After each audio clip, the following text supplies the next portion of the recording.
रोखठोक वार्तांकन, रोखठोक बातमी। ही बोगस जनता पार्टी आहे, मत चोरी होणार नाही याची दक्षता घ्या। हे सगळं चाललंय। प्रामाणिक निवडणूक घेतली तर हे महाराष्ट्र जिंकूच शकत नाही। तर जे जिंकलेत त्यांचे राहुल गांधी यांनी त्यांचं ढोंग उघडे पाडले असल्याचा घणाघात शिवसेना पक्षप्रमुख उद्धव ठाकरे यांनी केलाय। राज्य शिक्षक सेनेच्या कार्यक्रमात बोलताना उद्धव ठाकरे यांनी भाजपवर हल्लाबोल केला। उद्धव ठाकरे म्हणाले की कबुतरांसाठी लोक रस्त्यावर उतरतात, कुत्रे आणि हत्तीसाठी उतरतात, ही चांगली बाब आहे, पण पहलगाम वेळी माणुसकी कुठे जाते? गरम सिंदूर वाहत असल्याचं बोलतात आणि देशाची टीम पाकिस्तान बरोबर क्रिकेट खेळणार। जय शाह, तुमचा कोण लागून गेला? आता क्रिकेट आणि रक्त एकत्र वाहणार का, अशी विचारणा उद्धव ठाकरे यांनी केली आहे। त्यांनी पुढे सांगितले की देशाच्या सैनिकांनी शौर्य गाजवून भाजप त्यांचं श्रेय घेत आहे। सोफिया कुरेशी या सैन्य अधिकाऱ्यांना आतंकवाद्यांची बहीण मानणारे भाजपचे गधडे आहेत। जगभरात आपलं शिष्टमंडळ गेलं, पण एकही देश आपल्या बाजूने उभा राहिला का? आता पाकिस्तान बरोबर क्रिकेट खेळणार का, अशी विचारणा त्यांनी केली आहे। रशिया अफगाणिस्तानमध्ये घुसल्यावर ऑलिम्पिकवर बहिष्कार टाकला होता, त्यामुळे देश म्हणून ठाम आहात हे दाखवून द्या। ऑपरेशन सिंदूरमध्ये पाकिस्तान बरोबर चीनही होता। पाकिस्तान चीनचा निषेध करायचा का, हे न शिकल्याचा परिणाम आहे। त्यांना चांगले शिक्षक मिळाले असते तर यांना चांगला शिक्षक मिळाला नसल्याचा टोलाही त्यांनी लगावलाय। घुसखोरीवरूनही उद्धव ठाकरे यांनी हल्लाबोल केला। ते म्हणाले की बांगलादेशच्या शेख हसीनाला आम्ही आसरा दिलेला नाही, तुम्ही भ्रष्टाचारांना आसरा देत आहात। या सर्वांची कीव येते, पण कोणाची कीव येते हे कळत नसल्याचं ते म्हणाले। आता काय ज्या काही साध्या गोष्टी असतात, आपला देशासमोरचे प्रश्न काय आहेत ते प्रश्न त्याच्याबद्दल काही न बोलता, म्हणजे मला काही म्हणून म्हटलं ना, कीव येते पण ती कोणाची येते तेच कळत नाही। म्हणजे कबुतरांसाठी लोक रस्त्यावरती उतरतात, हजारोच्या संख्येने उतरतात, चांगली गोष्ट आहे। कुत्र्यांसाठी हजारोच्या संख्येने उतरतात, चांगली गोष्ट आहे। हत्तीणीसाठी उतरतात, चांगली गोष्ट आहे। माणुसकी पाहिजे, भूतदया पाहिजे, पण ही भूतदया, ही माणुसकी, ते पहलगाममध्ये जे आपले नागरिक मारले गेले, जे सैनिक शहीद झाले, ज्या आपल्या माता भगिनींचा सिंदूर पुसला गेला, सिंदूर, त्याच्यासाठी माणुसकी जाते कुठे?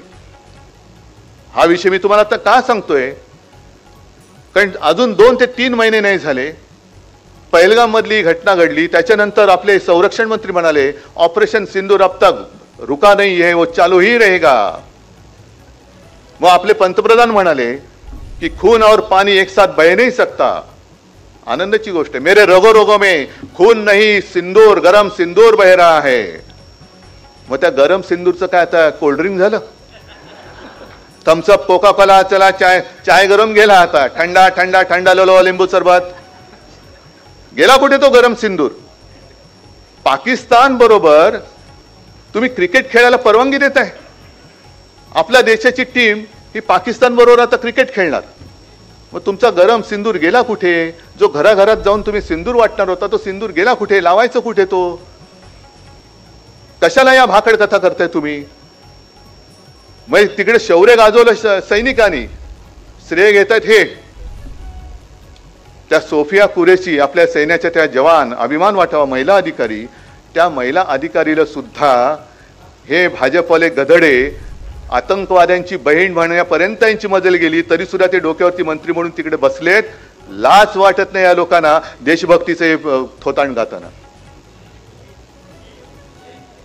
मग कशाला जगभरामध्ये शिष्टमंडळ पाठवली होती? अगदी शिवसेनेचा सुद्धा प्रतिनिधी त्यांनी एक तर न सांगता घेतला, म्हटलं जाऊ दे, देशाचा आहे ना, करा तुम्ही, पाठवा, जो पाहिजे तो लोकप्रतिनिधी आमचा घ्या, येतोय देशासाठी, आम्ही काय वाटेल ते करू। संपूर्ण विरोधकातल्या विरोधी पक्षातले एक खासदार घेतले आणि जगभर पाठवले का? तर आमची लढाई ही पाकिस्तानच्या विरुद्ध, आमची लढाई दहशतवादाच्या विरुद्ध आहे। काय प्रतिसाद मिळाला कोणालाच काय माहिती नाहीये। जगभरामध्ये सगळे आपले प्रतिनिधी मंडळ गेलं खरं, शिष्टमंडळ गेलं खरं, पण एकही देश आपल्या भारताच्या मागे या लढ्यात पाठी उभा राहिलाय की नाही राहिलाय हे तुम्ही सांगा मला। मग कशाला पाठवली शिष्टमंडळ?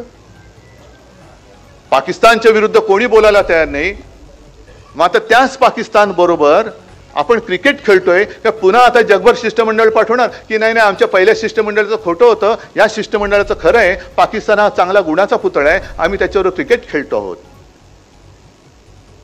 देशासमोर तुम्हाला, देशापेक्षा तुम्हाला त्या अमित शहाचा पोरगा त्या तिथला अध्यक्ष क्रिकेटचा म्हणून क्रिकेट सुद्धा तुम्ही खेळताय त्या जयशाहसाठी. महाराष्ट्रातील महत्त्वाच्या आणि ताज्या बातम्या पाहण्यासाठी आमच्या जय हो न्यूज चॅनलला सबस्क्राईब करा आणि बेल आयकॉन प्रेस करा.